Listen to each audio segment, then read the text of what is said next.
Medyo kinakabahan po ako ngayon kasi ngayon lang ko po lang kayo nakilala. I decided po na maging isang Katoliko. I am for Wow! evangelist, born again po ako. Ah, This month na evangelist po, born again. Taga saan ka, kapatid? Nueva Ecija po, brother. Kailangan kunin yung mga Katoliko kasi ang paniniwala namin, may impyerno lahat ng mga Catholics. Ito po yung certificate din po. Na ako po ay evangelist ano po. Ayan po. Evangelist ka born again talaga, no? Marami na po ako na-follow up ng mga Katoliko.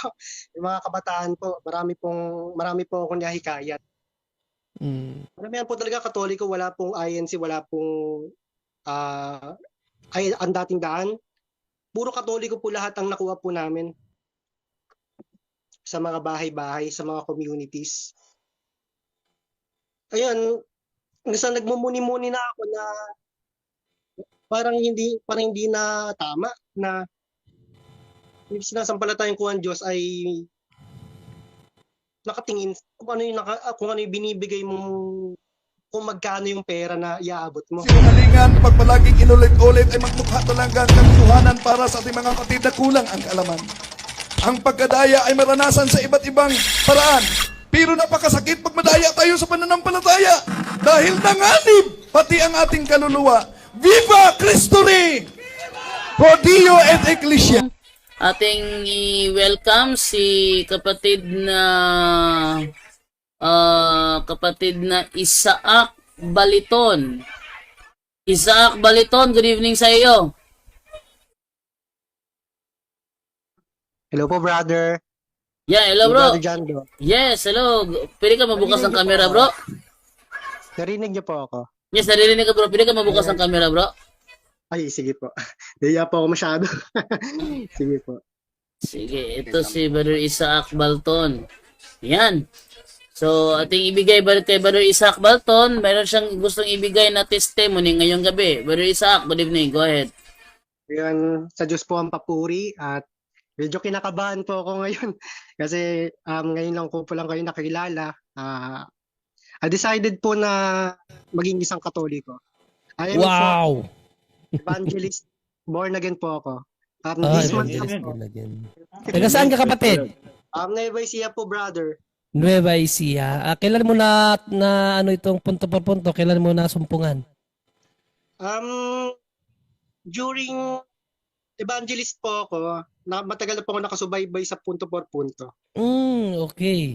So, ano yung pagka-evangelist mo? Talagang mainit ka talaga sa, di ba? Kasi nag-evangelize lang naman kayo, di ba? Testimony niya. Ay, Pakinggan testimony ba natin. to? Oo, Sige, sorry. nga, wag mo lang tanungin. Ay, akala ko magtatanong siya. Sige ka pala, patuloy sa testimony mo. Ang nakakalungkot po, brother, nung evangelist po ako, marami pong mga Katoliko na madaling maakay. Babasa mo lang ng John 3:16, babasa mo ng Payag 21:8. Oo na agad, gusto na nila magpabautismo. Binasaan ng talata, lumipat na. Yan yung mga Katolikong walang alam, bro. Ayun nga. Nominal Catholic tawag doon. Ayun, since birth po akong The Church of Jesus Christ of Latter-day Saints, binyagan po akong Ay, Mormons. Opo. Hindi po ako binyagang Katoliko at wala po ako alam sa aral ng Katoliko. Ang turo po sa amin sa mga church po namin, kaya ang Catholic Church daw po ay isang pagano. Siyempre po, maniniwala po ako kasi may mga re-report po. Ayun po, tapos po nun, hanggang ma-adapt ko yung ganong ako sa mga Catholic belief na kailangan kunin yung mga Katoliko kasi ang paniniwala namin, may impyerno lahat ng mga Catholics. Ayun po. Hanggang sa umalis na po ako sa Mormons kasi may nakita po akong false doctrine. Hindi ko na lang po sasabihin, baka pumabash po ako. Ito katunayan po dito, meron po akong dokumento na baka sabihin po ng iba na fake lang po ako, hindi po ako na tawag dito, parang hindi script, parang pinapalitaw na scripted yan, hindi totoong Mormons yan. Ito po yung katunayan. Ito po yung katibayan. Ito po yun. Nakikita niyo po ba mga brother? Yes, nakikita bro. Malinaw, bro. Ito po yung baptism certificate ko sa Mormons. Ayan po. Hanggang sa umalis na po ako sa Mormons ng age ng 17 years old. Ayan po. Hanggang sa ayun, nahikayat po ko ng born again kasi marami po sila, marami po silang kumakalat, ayan. Marami sila nagbabahay-bahay ganon. Hanggang sa may influensya po ako. Babasahan lang po ako ng John 3:16, for God so loved the world that He gave only begotten Son. Ayan, tapos mapapa-amen ka na lang kasi feel na feel mo talagang bagong pagkatao ka. Ayan. Tapos, yun po, pangarap ko talaga maging missionary. Nung simulang bata pa ako, future ko na po talaga maging misyonero. Na, baka tatawagin ka sa pagkapari, bro. Hindi po, may girlfriend na po ako. Ha? Hindi po, may girlfriend na po ako. Ay, girlfriend lang yun. Ikaw talaga, Junria. Ayun. Ayun, nabautismo na po ako sa born again. Since, ano nakalagay po dito? Ayun, ito po. Marami na po ako napasukang reliyon.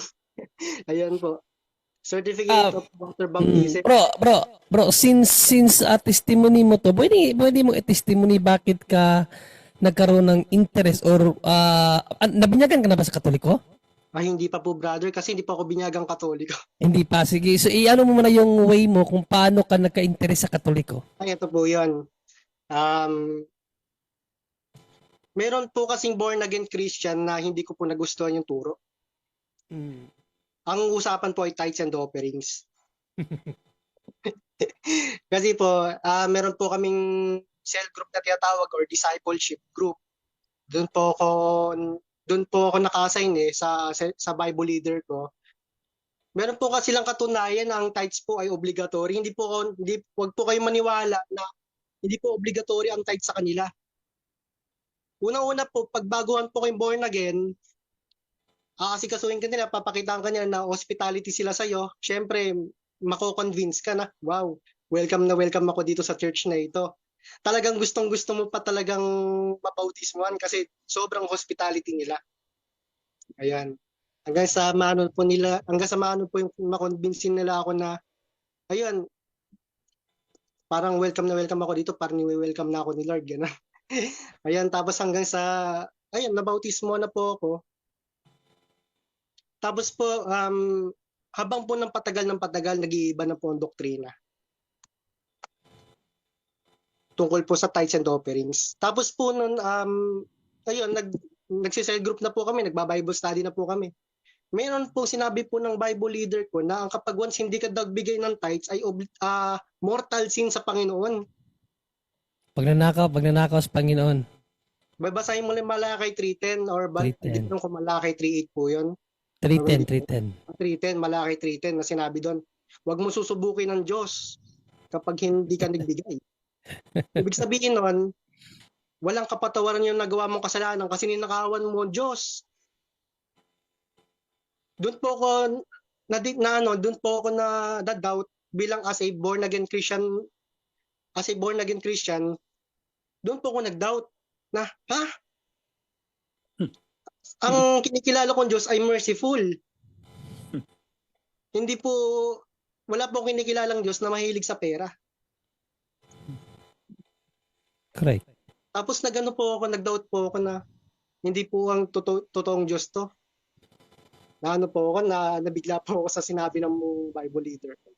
Ano ba sinabi, bro? Na daw po, ayun nga po, mortal sin daw po yung kasalanan.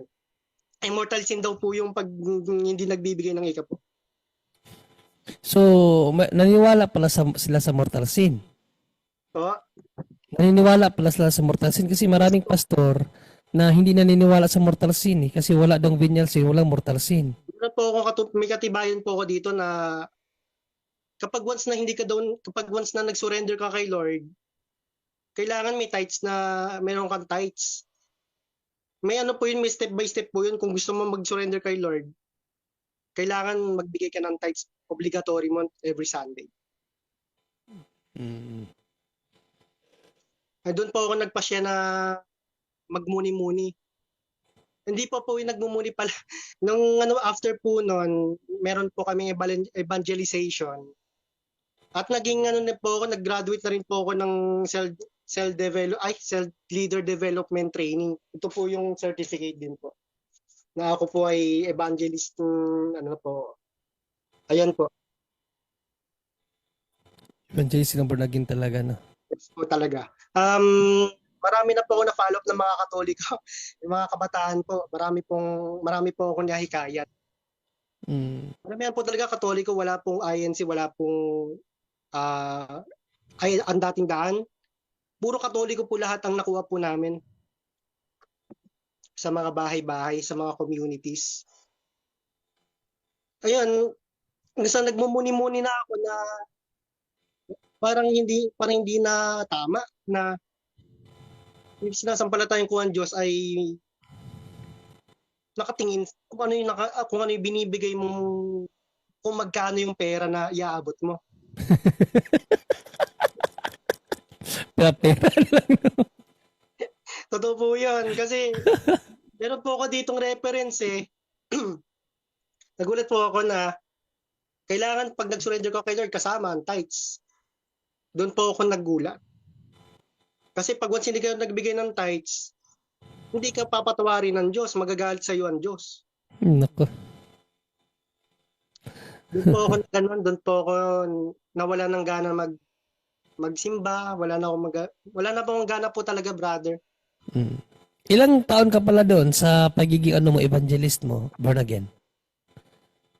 Kung ano po natin, 5 years po. Mababa rin, no? And then, paano mo naman naisipan na siyempre hindi ka pa Katoliko, paano nangyari na nagkaroon kang interest sa Katoliko at kailan to nangyari? Kailan po nag-interest? Ayan, meron pong pangalawang session na naman. Inimbita na naman ako ng Bible study. Kasi alam nila na hindi na ako nagsisimba. Hindi na po ako nagsisimba. Talagang, ang tingin po sa akin, backslider Kasi ang backslider po parang namuhay ka na sa dati mong nakaraan. Yung namuhay ka na may kasalanan, gano'n. Namumuhay ka ng marumi, gano'n. Yun po yung backslider po sa kanila Ang term nila dyan, makamundo. Yun po. Tapos nun, inibitan na naman ako sa Bible study. Di ko po alam, brother, nagagandahan po ako sa iconic ng Catholic. Ito po yung may crucifix meron po ako crucifix na kwintas. Opo, kasi nagagandahan po ako kay Mama Mary nun yung miraculous medal. Kasi po kayo makakita na born again Christian, nagagandahan sa icon ng Catholic, samantalang po born again Christian, galit sa rebulto ng Katoliko. Oh, Diyos-Diyosan yun. Kasi po napamal na po ako kay Mama Mary nung nakita po yung litrato. Yung ganda ni Mama Mary, sabi ko, bakit galit na galit sila sa litrato na ito? Sabi ko, bakit galit na galit sila kay Mama Mary? Kailan yan nangyari, bro? Yung conviction mo na yan, kailan nangyari yan? Kailan po nangyari? Kasi po yung mama ko mahilig po sa rosaryo Ay, Katoliko yung mama mo? INC po siya pero interesado po siya sa rosaryo. Di ko po alam kung bakit. Kasi nung bata po ako, nakakita po ako ng rosaryo. May chaplet po doon. Nakalagay po yung picture ni Mama Mary po doon. Nagagandahan po ako kay Mama Mary. Sabi ko, ganda ni Mama Mary, sabi. Tapos nung naging born again ako, tapos nakita nila, suot-suot ko yung retrato ni Mama Mary, tapos yung crucifix. Habang nagba-Bible study kami, saan ka makakita ng born again, nagsuot-suot yung crucifix ng Katoliko? Oo nga. Parang may halong Catholic faith na yung may halo na. Hindi na siguro mas lamang na may Catholic faith ko kaysa sa Protestant faith. Ganun po yung nangyari. Hanggang sa nakita po ng pastor, sabi ng pastor, tanggalin mo yan, sabi sa akin. Bakit po? Sabi ko, basta tanggalin mo yan, masasapian ka ng demonyo yan. Tanggalin mo yan, sabi sa akin. Nagalit po yung pastor. Ano ginawa mo? Anong Dapat ginawa di- mo? Inano ko na lang po sa damit, ginanong ko na lang po. Ayun po, hanggang sa po na ano, hanggang sa naano na po ako, nawalan na po ako ng gana talaga magano. Kasi puro batikos na po sa Katoliko kasi sa totoo lang po brother, nung naging evangelist po ako, nag-guilty po ako. Nag-guilty po ako sa nagawa ko kasi um, hindi lang po nasaktan yung mga Katoliko brother, si Mama Mary po ang nasaktan ko doon. Pati ba yung si Jesus Christ, nasaktan ko siya. Nasaktan ko siya talaga kasi yung rebulto ng Catholic brother, pinapabasag ko dun sa dun sa follow-up ko. Sabi, tanggalin niyo na yan. Sabi ng ganun, hindi yan nakakaligtas, hindi yan tunay na Diyos, sabi ko sa kanila. Nung naging evangelist po ako. Ayun po, tapos po nung hindi na po ako hindi na po ako nanlamig na po talaga ako sa simbahan na yon. Parang bigla nag-snap po sa akin sa isip ko na kailangan mag-research ako anong ang founder ng church namin. Mm. E di sinearch ko po kung sino po yung founder ng church. Kasi ang church po namin ay Lakasangkan Ministry. Mm. Ano po yan? Nagsimula po yan sa Los Baños. Gayon po, sinearch ko po yung founder, kung sino yung founder ng church. Ano mabas po ay Pilipino. Hindi ko po alam hindi ko po alam, meron po kaming picture nun. Kami pong dalawa ng founder. Hindi ko po alam na siya po pala yung founder ng church namin. Katabi mo lang pala yung founder mo. Yeah, meron po kaming picture po nun. I-send ko na lang po siguro po. Mm. Tapos po nun, hanggang sa matrace ko yung history ng Catholic Church kasi ang paniniwala ko kasi yung Catholic kasi ay galing sa pagano, galing kay kay Constantine. Kasi ang paniniwala namin sa Catholic Church, nagsimula yan kay Constantine. Kay Constantine the Great. Yung emperor. Mm. Hanggang sa matrace ko po yung history, hindi po pala totoo na si Constantine ang nagsimula ng Catholic Church. Nagulat na lang po ako na bakit nandun ang libingan ni San Pedro doon sa Vatican. Samantalang yung church namin, wala kahit isa sa Jerusalem. Mm. Doon po ako nagulat na ibig sabihin, Catholic Church pala ang totoong church kasi biro mo brother, yung Catholic Church palang nangangalaga sa mga patay ng mga apostol. Amen. Yun. Tama.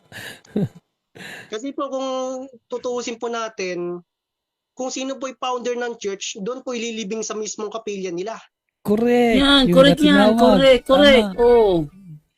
Napaisip ako, bakit Catholic Church ang Di ba, tandaan mo kapatid, yung mga Hudiyo nung pinalaya sila ng Diyos sa Ehipto, kaninong bangkay ang daladala nila?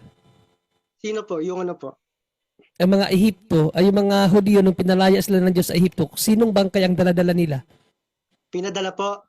Daladala nila nung lumabas sila sa Ehipto. Yung ano po brother, yung hindi ko po alam, hindi ko po nabasa masyado brother. Bangkay ni Jose. Ay, si ano po, No, si bangkay ni Jose yung napapasok sa kanila sa Ehipto, daladala nila yun nung lumaya sila, inalagaan nila yun. Nagulat po ako brother na Catholic Church po talaga may-ari ng, hindi po sabi po kasi ng Bible leader ko, hindi ba porket sila lang may-ari ng bangkay ng mga apostol, sila na ba ang totoo? Yun na ba yung takda? Sabi sa akin ng Bible leader. Kasi nagano na po kami niyan, nagdebate na po kami niyan. Sabi niya gano'n, hindi mo mababase ang katotohanan sa church. Hindi mo masusukat ang totoong church porkit nandun na yung mga bangkay ng mga apostol. Malay mo, binili na ng mga Katoliko yan. Ganun. Bakit bibilhin? Tatawa na lang po ako. Tapos po brother, nakita ko po yung history kung ano po ang early church. Yung early church nung sinaunang panahon na kung ano yung church na ginamit ng mga apostol. Nagulat po ako na Catholic Church po ang nakalagay po doon. Yung mga Mm. early church po, yun ang Christian po dati, early Christian church po dati. May krus po doon. Di ko po hindi ko po namalayan na the Catholic Church is ano nakalagay po doon eh. Catholic Church po ang nakalagay. Sa ano po yun, sa di ko po alam yung history po nun. May nabasa po ako sa libro. Meron pong Catholic Church po dun sa Jerusalem na tinatagpo ni Saint Paul. Mm. Doon ko po nalaman na sabi ko, Lord, patawarin man ako ng Panginoon kasi naging protestante yung ano ko, yung mindset ko na sabi ko, Lord, bakit pinunta mo ko sa protestante? Dapat sinimula ng pinanganak na ako, katoliko na sana ako. Ibig mo sabihin bro, sa nilinilay ko sa ano mo, sa experience mo, walang isang katoliko na naka-influence sa'yo. Wala, ikaw lang. Wala po, brother. Kasi Mm. pero hindi ko po aksidente, napanood ko po yung vlogger ni Adrian Milag. Mm. Yung tungkol sa Catholic faith, tungkol sa rebulto, tungkol kay Mama Mary. Doon ko po naliwanagan yung turo ng Catholic Church. Mm. Na hindi po tinuturo ng Catholic Church na sambay ng rebulto. Mm. Correct, hindi namin turo yan. Walang turo ang simbahan. Sumamba kami sa debulto, walang ganun. No? So, ngayon bro, question ko, para malaman namin yung katayuan mo ngayon.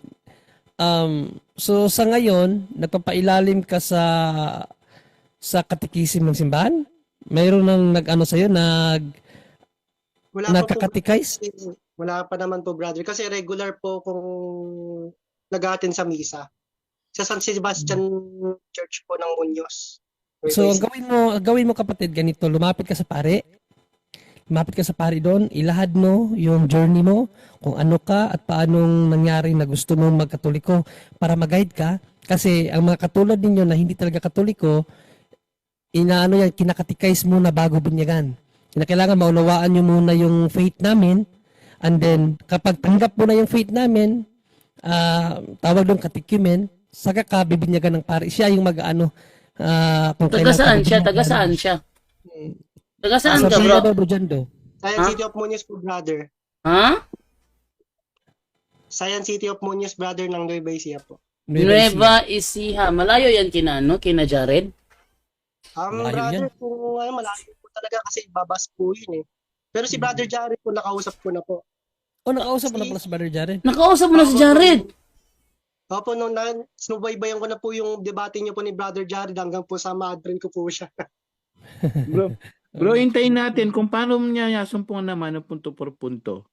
Kasi hindi tinan ko yun. Andrea Milag muna eh. Sige bro, tuloy yung kwento bro. Kami yan, brother, kung bakit po napanood ko po yung punto por punto. Kasi dati nanonood po ako ng debate ni Eli Soriano eh. Hanggang sa ano ko po, hanggang sa mas scroll ko po yung YouTube. Andun na po yung yung mga programa niyo po, brother. Nakita ko po. Sila Father Darwin Gidgano. Pero napanood ko na po kay Father Darwin Gidgano yung debate po ni Ramil Parba. Mm. Mga kailan yun bro? Mga kailan? Alam mo yung date nung nagumpisa kang na-scroll mo, umpisa? Ano po yung brother eh. Matagal na po yung brother. Pero aktibo pa po ako ng evangelist preacher po ako dati. Mm. Sige, tuloy po. Ayun, tapos brother, sa totoo lang po brother, decidido na po ako magpabinyag sa Katoliko talaga. Kasi ito na po yung totoong church na nakita ko sa buong buhay ko. Amen. Welcome bro. Basta yun ang advice namin sa iyo bro kasi hindi pwede yung binyag agad. Apo, brother. Oh, Pero kailangan brother, mo na makatikais ka muna. Meron po ako brother na nakilala, isang dating pastor. Mm. Si Brother Nodora. Siya po yung mag-aasikaso po sa akin sa binyag ko. Si Pastor Luidora. Opo, brother. Oh, ay, mas maigi. Mas maigi kasi ano yan, presidente yan sa mga pastor na nagbalik Katoliko. Opo, brother. Oh, you're in a good hands. Ano po siya, brother, na natuwa po siya, brother, kasi ngayon lang daw siya nakakita na walang nagano sa akin, walang nakipagdebate sa akin kahit isang CFD, pero Kaya nga yun nga ang ano ko yun ang ano ko sa na, na gusto kong marinig kung sino yung naging influencer mo. Na pagtanto ko parang wala, parang ikaw mismo yung naka-discovery ba sa pananampalatayang Katoliko. Ay, kasi which po is brother, good. nagsaliksik na po ako brother eh. Nagsaliksik ng history eh. Hindi po kasi basta-basta ako aanib sa isang sekta na hindi ko na nasaliksikan kung ano yung turo. Pero brother, doon nung naging born again ako brother, paiba ng doktrina pagdating sa tithes. Kasi sabi Tithes sa talaga. akin, ayun eh, kasi sabi sa akin nung una, kahit anong ibigay mo, tanggap ng Diyos yan. Pero nung patagal na ng patagal, nire-rebuke na ako. Mm. Ayun po brother. Kaso po, ganun po Tanggap- talaga. Tanggap ng Diyos, sabi niya, no? Pero binasa niya, ba't siya naningil?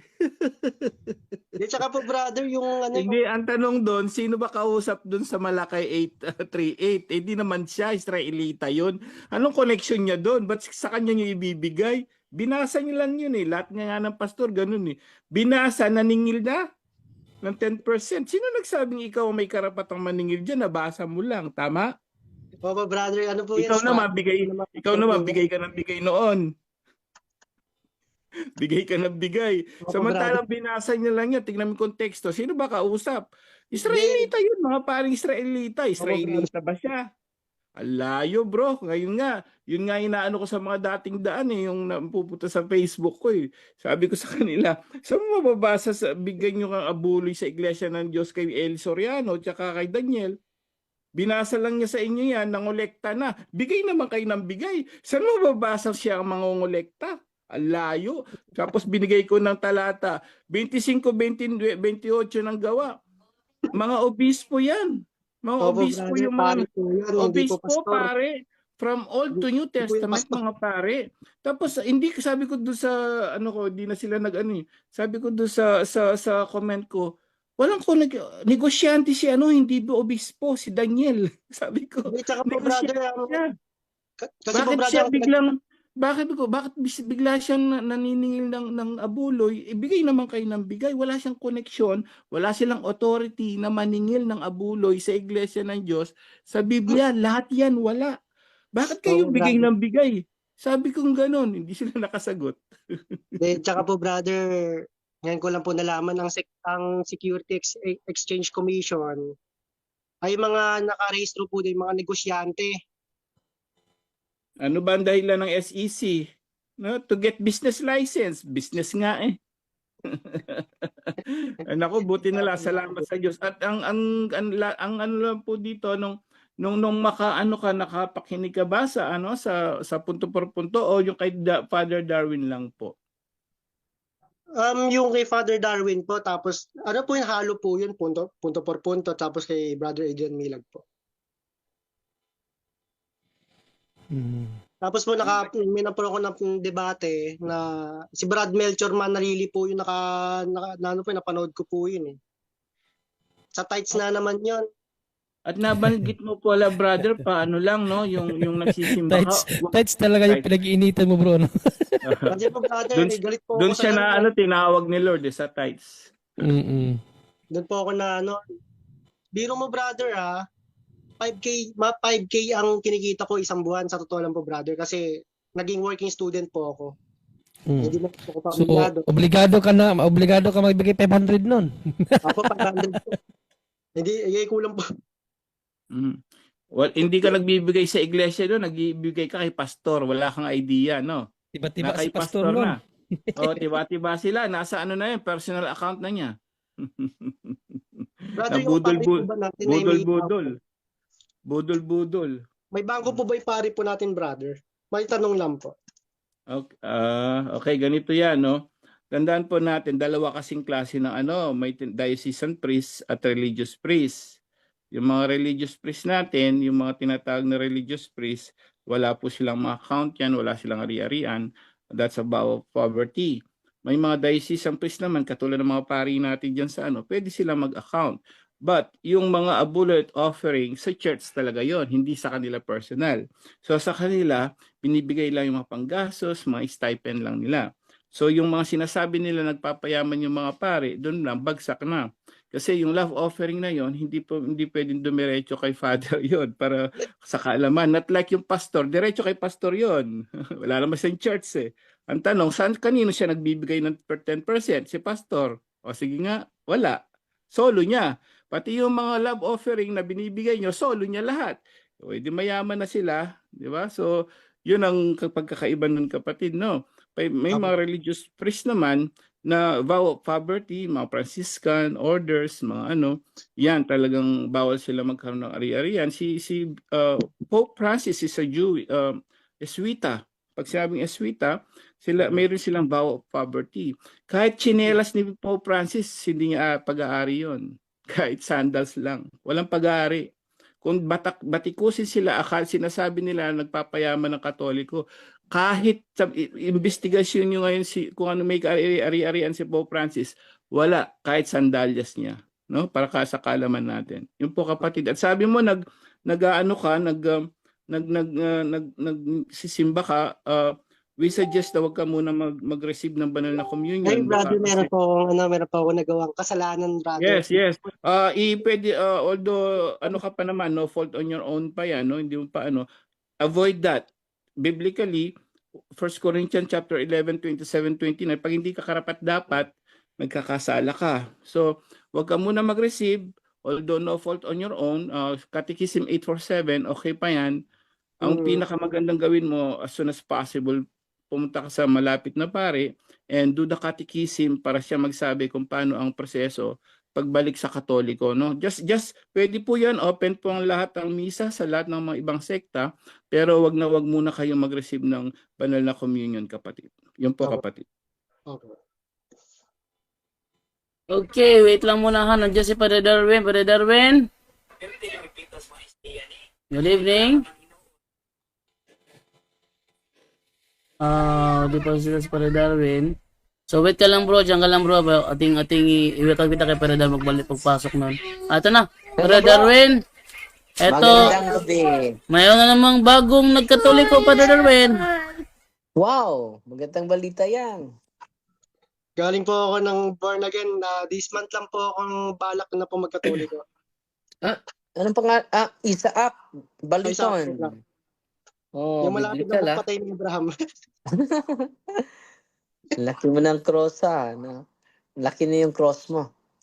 Bro, Yung mother niya, yung mother niya ay insi daw pero mahilig magrosaryo. Ang insi, mahilig. Wow. No? Ano po yun, brother? Ano po nun? Malita po ako. Meron pong rosaryo po yung mama ko sa pag niya. Nakita ko. Yung picture ni Mama Mary po doon. Nalagyan. So, ilang taon ka naging born again, bro? Ilang taon ka sa born again? Father, since birth po akong Mormons. Mormons.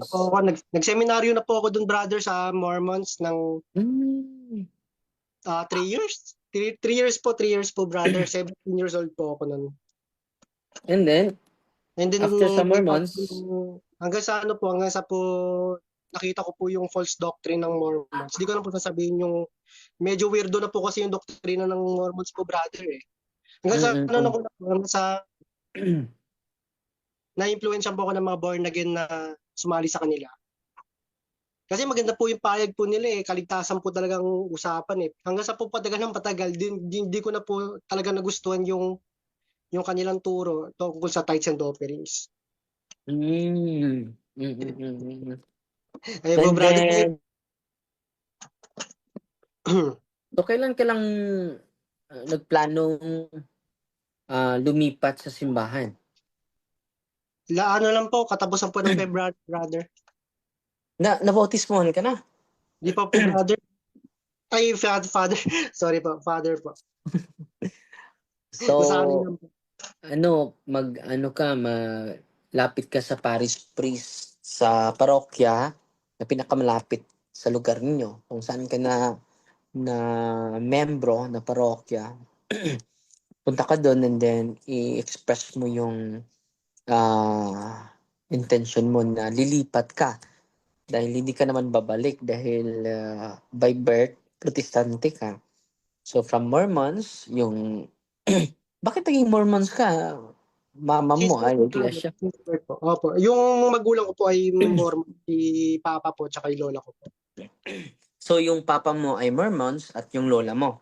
Opo, yung pinaka-ano po namin, pinaka-head po dito sa bahay po namin.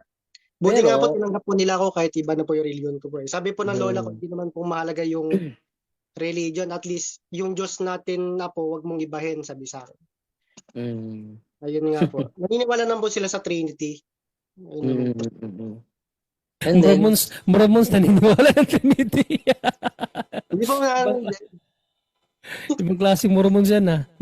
Si Jesus sa kanila, Diyos na rin. ano po, naniniwala po sila sa Jesus Christ. Oh, ganun. Ibang klaseng Mormons yan ah. at yung nanay mo, iglesia pa rin. Tiwalag po. Tiwalag.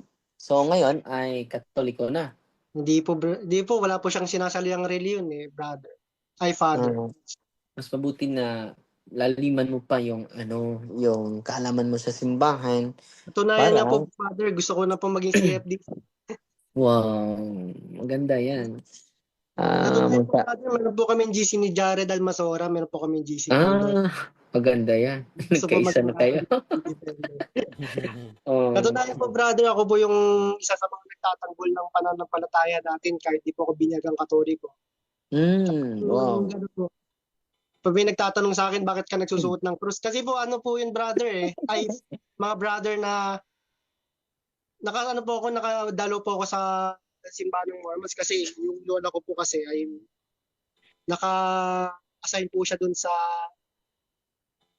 meron po kasi silang activity dun sa church kasi yung lola ko po kasi ay medyo paikay ka na lumakad, wala na pong magbabandi sa kanya. Obligation ko na po sa bantayan. Brother, meron po ako krus na kwintas. sabi sa akin ng member ng Mormons, member ka ba? Bakit ka nagsusuot ng krus? Sabi sa akin. Katoliko po ako, brother. Sabi ko. Inatin mo lang yung lola mo. Inano ko lang po, brother. Pero brother, katunayan mga brother, meron pong rebulto si yung mga Mormons, brother, mga santo. Ano? Sa meron po silang Si Moroni. temple dun sa Opo, Si Moronay. Si Moroni po yung may trumpeta. Sa loob ng simbahan? Sa templo po nila, brother, sa Italia po. Sa Italia. Sa Italia? Opo, brother, puro po yung santo po ng Katoliko, naging rebulto na po nila 'yon. Yung mga 12 disciples po ni Jesus Christ po doon, naka-around po doon. At may krus po dala po yung apostle po doon na rebulto. Ikaw lang nakasunod sa kanila. Yung mga Mormons walang cross. Ikaw lang may cross. Ayaw po nilang may cross, brother. So welcome Ro, Brother Isaac. Opo, And Father. then laliman mo pa yung pag-search mo sa katotohanan dahil ma-amaze ka talaga kahit ako pare na na-amaze pa rin. Lalo-lalo sa Eucharist, bro. At kung malaliman mo pa yung doktrina natin sa Eucharist is biblical, historical, and scientifical. Hindi basta-basta yun. Attested by scientists, no? And then, it is historically happen, yung miracle, Eucharistic miracle. Historical yun, hindi yun fictional. So, ibang sekta kapatid, meron silang biblical foundation but personal interpretation. Pero ng atin is biblical, and then historical, scientifical. Just imagine yung katawan ni Kristo, yung ostias na naging katawan ni Kristo. Kasi ina-examine ng mga scientists. Na-amaze sila, the flesh is real flesh. Just imagine ang tinapay naging tunay na laman ni Kristo. At hindi basta-basta 'yon. So, ang simbahan is biblical, historical, and scientifical. So, dagdagan mo yung kaalaman mo dun, bro. Ma-amaze ka pa. So, every time magmisa tayo, si Kristo kasama natin. No? Yung Eucharist, ang tinapay galing sa langit. Every time mag-consecrate ako, ma-amaze niya ako. Si Kristo na ito. Wala ng duda. At yung mga pari ay nagbigay. Every celebrate ng misa, binibigay yung tagapagligtas. Di ba? Sa kanila, just accept Jesus verbally. So, ina-accept mo si Jesus verbally. Pero ito sa Catholic, hindi lang verbally. His divinity, His humanity is being received through the sacrament of Holy Communion. Hindi yan basta-basta. So, kung lubos mong unawain, mabigat, malalim ang simbahan dahil tatag ito ni Kristo. Hindi ito tatag ng tao, tatag ito kay Kristo po, kapatid. So patuloy ka kapatid ha, na-amaze ako sa'yo, ang laki ng cross mo, parang obispo. Patuloy ka kapatid. Ilang taon ka na bro, Isaac? Na off, na mute mo. Na-mute niya, na-mute. Wait lang. Ating busan ulit, Isaac Baliton. Okay. Go ahead, bro. Ano po yung tanong ulit, brother? Ay, father? Ano po yung... Ilang taon ka na bro? 24 na po, father. Oh. Nag-aaral ka pa ngayon o nagtrabaho? May trabaho po, Nag-aaral brother. ka pa, Ano po, nagtrabaho. nag-aaral pa lang. Ah. First year college pa lang po, So- brother. Father, kasi, ano po yun, father, nahinto po ako sa pag-aaral dahil nagseminaryo po ako ng 3 years. Kaso hindi na po natuloy Sa na pagiging... summer months. Po, Summer months. father. Mhm. So, welcome home, bro, and then welcome to the true church, to the mystical body of Christ. Christ, no? So, natutuwa po ako na nakausap kita and then naliman mo pa yung kaalaman mo, kapatid. Araw-araw po magbasa ka ng mga aral ng simbahan and then you will be filled with the truth. Ang katotohanan, kapatid, ay nasa simbahan. 1 Timoteo chapter 3 verse 15. The church is the pillar and the foundation of truth. Taglang ng tao, no? Patuloy. Yung ano niya, brother, yung kanyang catechism. Adult catechism niya. Ang pari na yung Wala pa bahala po. sa kanya, bro. Sige. Pari na bahala sa kanya and then meron namang punto per punto. Pwede siya laging manood dito. Pwede ding bibigyan mo siya ng one-on-one, online lang. And then punta siya sa pari nila. Okay, bro. Thank you po. Okay, bro Isaac. Communicate ka lang palagi, ha? Opo, brother. Sige, thank you and welcome po sa Tunay na Iglesia. Maraming salamat po. Welcome po.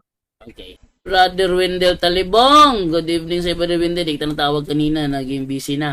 Brother Wendell, good evening.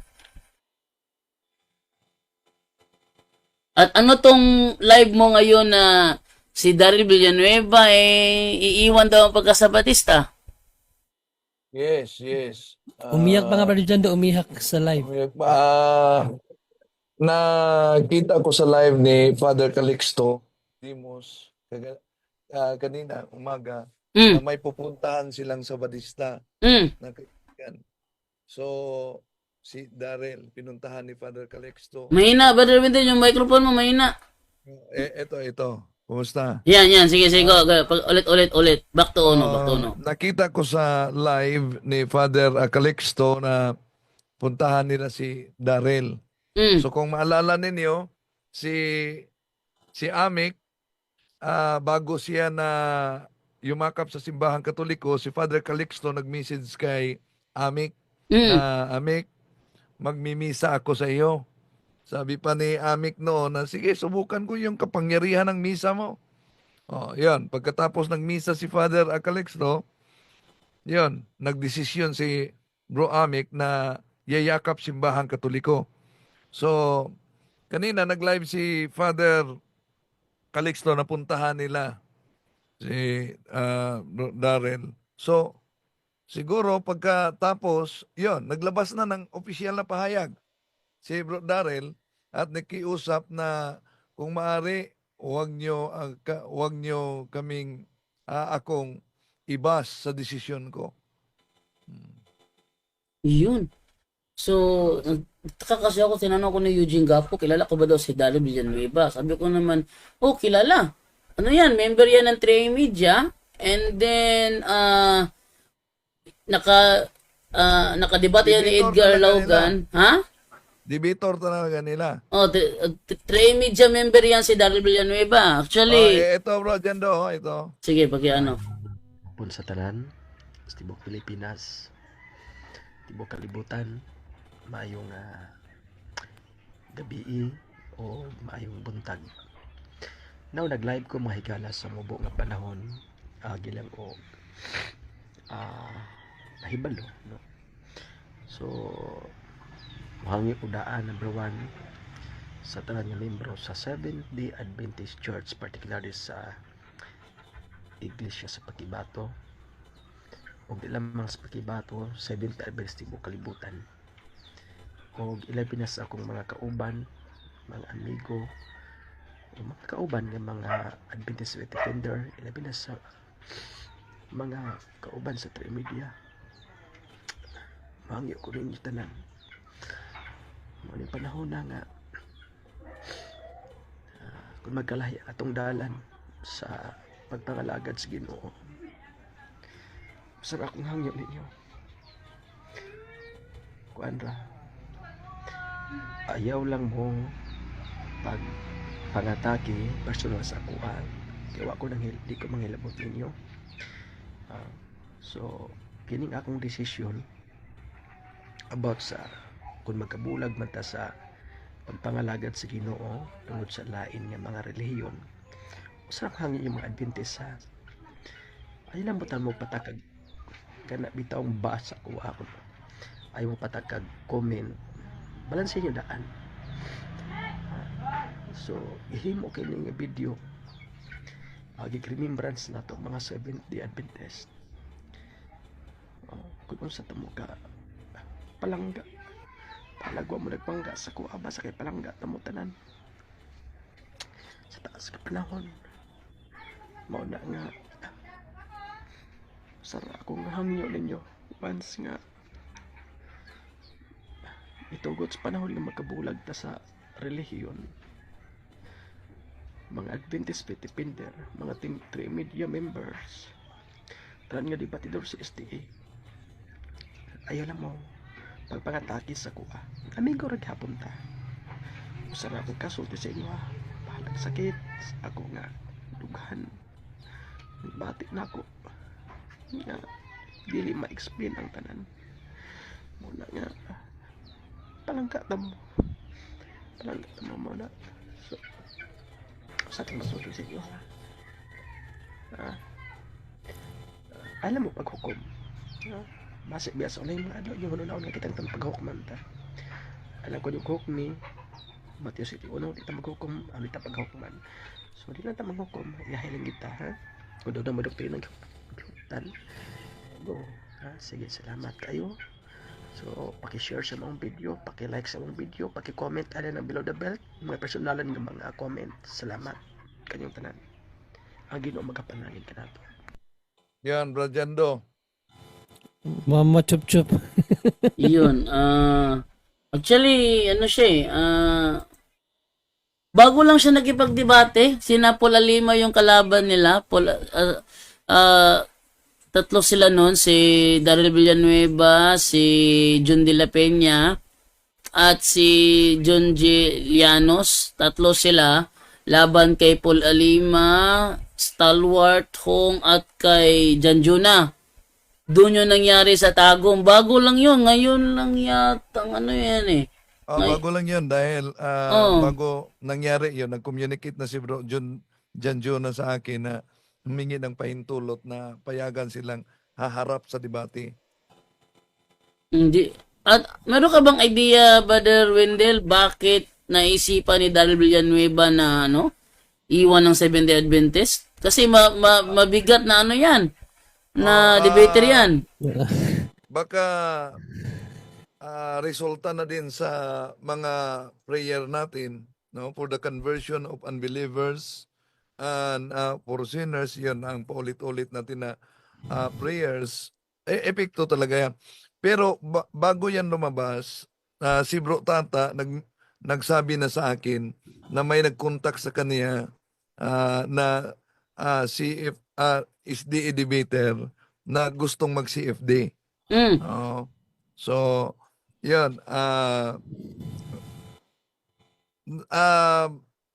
Siguro, iimbita natin si Father Calixto dahil siya mismo ang may personal knowledge niyan. Tingin ko daw bro dyan daw, baka nakita niya yung sayaw mo bro. Hindi ko alam kasi ano rito eh. Bali ibang Kasi, ano naman maganda. to. Oo. Naalala ko lang kasi si si Isil TV na kaya na-convert yan si Jared sa pagkakatuloy kasi sinayawan ni Brother Jando eh. Dahan-dahan na ngayon na may mga na-converts kaninang umaga, isang pamilya, Seventh-day Adventist ang dinodoktrinahan natin para magpabinyag sa simbahang Katoliko. Kanina namang hapon, may isang Seventh-day Adventist na naman na mga handog talaga na Seventh-day Adventist na ang kanilang mga magulang noon pa, mga Seventh-day Adventist na. So, dami ng mga kapatid natin na nabuksan ang isipan nila at yumakap sa simbahang Katoliko. Actually, meron pa dito eh. Mayroong message si Daryl Villanueva kay Stalwart yata to. Sabi niya, kung magkatoliko ko bro, dili lang kumukaon ng baboy kay manghubag, aho, lawas. Ako lawas bro. Mitry jud ko og kaon sa una. Sabi ni Daryl Villanueva. So, hindi ko alam kung ano ang reason behind but naisipan to ni Daryl Villanueva kasi based sa pagkilala ko sa kanya, matagal na tong debater eh. Ito yung nakalaban ni Edgar Lauga doon sa Tubigon na nagwala kasi kumain siya ba Edgar ng baboy doon sa kalagitnaan ng debate. Ito yung nagwala. Mataba pa si si Daryl Villanueva noon. Ngayon, payat na siya. At latest ko nakita sa kanya yung kanyang debate doon sa Tagum. Yun na nga. At ngayon, nagulantang ako. Tinanong ako ni Eugene Gapo, kilala ko ba daw si Daryl Villanueva? Sabi ko, kilala ko. Siya yung tinalo ni Brother Edgar doon sa Tubigon. Sabi naman niya, eto, sinunod ako ng video. Taka ako, tapos ngayon lang, tinignan ko yung yun din ang topic mo. So, tinanong kita, baka mayroon kang alam sa background behind ng kanyang conversion. Okay, so dahil wala namang si Brother Wendell doon, so Brother Wendell, ikaw muna ang huling magbigay ng huling insight. Pasalamat, Brother Wendell. Okay, maraming salamat sa lahat nating mga kapatid. Ipagdasal natin, ipanalangin natin.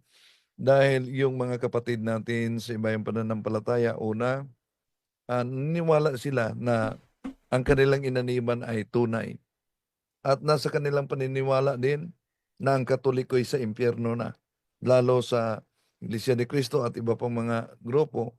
Kaya, di basta-basta na makonvince sila without the grace of God. So, kahit pa gaano natin kagaling makipagdebate, kahit gaano natin kagaling magpaliwanag, without the grace of God, di natin basta-basta makonvert ang ating mga kapatid. Prayer and fasting. Tandaan natin, nang pinadala si Saint Dominic doon sa Avignon, France, sa Santo Papa, para mag-convert yung mga heretics sa Avignon, France. Yung mga erehe noon. Isang araw, buong araw siyang nangangaral. Wala talaga siyang na-convert. hanggang nagpunta siya doon sa bundok, nanalangin, at doon, ayon sa istorya, nagpakita sa kaniya ang Mahal na Birhen Maria at doon ibinigay ang rosary. Nang nag-rosary na siya, doon, pagbalik niya, ang daming mga erehe ang bumalik sa simbahang Katoliko. Kaya mga kapatid, kahit pag-aano kagaling natin magpaliwanag, magdipinsa, kung wala tayong panalangin, sakripisyo, fasting, yun ang ating dapat gawin for the conversion of all sinners and unbelievers. Maraming salamat po. Sir, hindi napanood mo ba kanina yung isang nag-testimony, yung born again? Naabutan mo? Di ko naabutan dahil galing kami May- sa Mayroong kanina, pinakauna, nag-testimony born again. hanapin ko yan. Kanina, pinakauna yon siya, Mormons. Tapos napunta sa born again. Ayun, ngayon, nag-testimony kanina, Bro Wendell. So, ang dami na-convert. Kanina lang yung pinakaunang testimony bago si Father Darwin, Bro Wendell. Mo lang, hanapin. rewind mo mamaya. Oh. Yes. Okay, ito naman tayo ngayon kay Brother Junre naman. Brother Junre? Yes, Brother Jando, yun, praise be to God, no? Marami na talagang naliwanagan. At dahil yun sa habag at awa ng Diyos. At syempre, sabi nga na Brother Wendell, dala na rin yun ng mga panalangin natin, no, for the conversions of all sinners, and especially to all the unbelievers of Catholic faith. So patuloy lang po tayo mga kapatid na idasal ang ating mga kapatiran sa kanila pong conversion.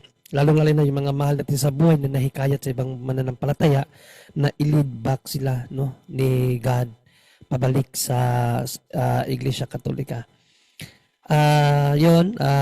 Papurit po salamat sa Diyos at kay Father Darwin at sa lahat ng mga pumasok para magtanong at sa lahat din ng mga kapuntos at mga kaabag na wala humpay na sumasubaybay sa programang Punto por Punto. Maraming salamat and see you tomorrow sa pangaharang pangaharang ni Brother Jando sa mga protestante bukas ng gabi. See you tomorrow. God bless all. May papasok bukas INC. Baka gusto nyong makapag-live din kayo. Ating yun kasi nung nakaraan, ang topic kami nung nakaraan is patunayan niya na ang unang iglesia ay natalikod nga. Kaso nga lang, yung signal niya putol-putol. So, baka siguro bukas, the same pa rin yung topic at patunayan niya ng iglesia ay natalikod nga. And then, baka bukas, malinaw na yung signal niya, mas clear na yung aming usapan. So, abangan po ninyo yan, bukas po yan, no? Sa ating Monday Night Doctrinal Talakayan. Papasok siya, dahil bakante ako sa 8 p.m., sa 8 p.m. ako magsisimula. Pero kung meron bang papasok para magipagtalakayan kina Jared, o kay Junre, kay Eugene Gapo, kung may papasok man, kung gusto lang magipagtalakayan, ating simulan sa alas 6 ng gabi, no? Kung meron man.